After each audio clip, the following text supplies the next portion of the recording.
Toute ma vie, j'ai été fasciné par l'eau.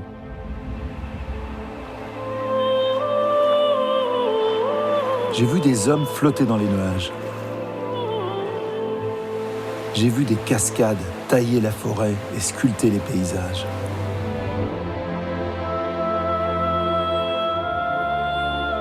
J'ai vu la vie s'épanouir dans l'eau.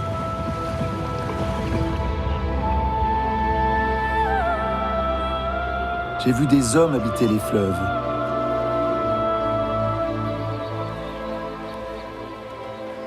J'ai été un observateur passionné de l'eau. Et puis j'ai découvert que j'étais lié à elle d'une façon totalement inattendue. Moi, à Paris, qui croyais consommer quelques dizaines de litres d'eau par jour, j'ai appris que j'en consommais en fait près de 5000 litres et que cette eau venait du monde entier. Mais où se cache cette eau ? C'est l'eau nécessaire pour produire tout ce que je consomme. Imaginez qu'il faut 3 litres d'eau pour produire 1,5 litre d'eau minérale, 40 litres pour faire pousser une salade, 140 litres pour une seule tasse de café, 185 litres pour 1 kilo de tomates, 330 litres pour une seule baguette de pain, 960 litres pour une bouteille de vin, 1000 litres pour 1 kilo de pommes,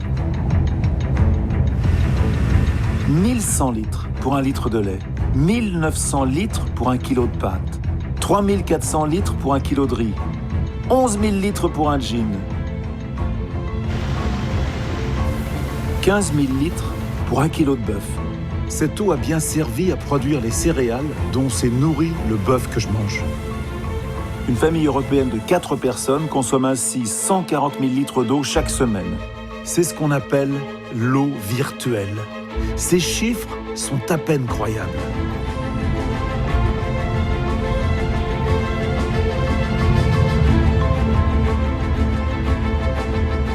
Notre mode de vie, nos déplacements, nos loisirs, tout concourt à accroître sans cesse nos besoins en eau. Ils croissent si vite qu'ils dépassent largement ce que la nature peut nous offrir. Mais l'eau fait aussi cruellement défaut à plus d'1 milliard d'humains. Je n'ai jamais bu de l'eau potable. L'eau polluée est rejetée à 90% sans traitement dans la nature. À l'époque, il était interdit de vendre notre poisson. Il disait qu'il était empoisonné. L'eau contaminée tue encore chaque jour plus de 4000 enfants. J'ai toujours peur que mes enfants soient malades. L'eau manque encore pour nourrir l'humanité. Je n'avais même pas de quoi me nourrir. Il fallait que j'achète du riz pour compléter. L'eau est à l'origine de conflits dans de nombreux pays. J'ai tué plusieurs hommes. J'ai dû les tuer pour ma sécurité.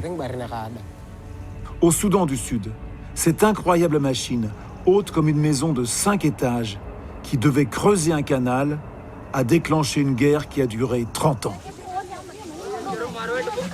Pour trouver des solutions à ces problèmes vitaux, des femmes et des hommes n'ont pas attendu les décideurs.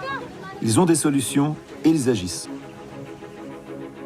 Vandana Shiva, indienne passionnée, se bat pour une nouvelle agriculture. Nous devons vraiment nous orienter vers des cultures très riches en nutriments qui nécessitent moins d'eau. Gérard Roseau a foré plus de 4000 puits dans toute l'Afrique. J'ai le sentiment que quand je quitte un village, après avoir amené de l'eau, c'est important. Katharina de Albuquerque a défendu aux Nations Unies le droit à une eau potable et à des toilettes pour tous. Il faut parler de merde, il faut regarder les choses en face et il y a des solutions. Mais aussi de simples citoyens dont la vie est en jeu, comme Annette, dame pipi dans un bidonville au Kenya, qui a fait de l'hygiène son cheval de bataille. Je suis fière de travailler dans des toilettes publiques. Ou encore Ek-Son Chan, ce Cambodgien incorruptible qui a fait des miracles à Phnom Penh. J'ai un rêve, fournir de l'eau à tous les Cambodgiens.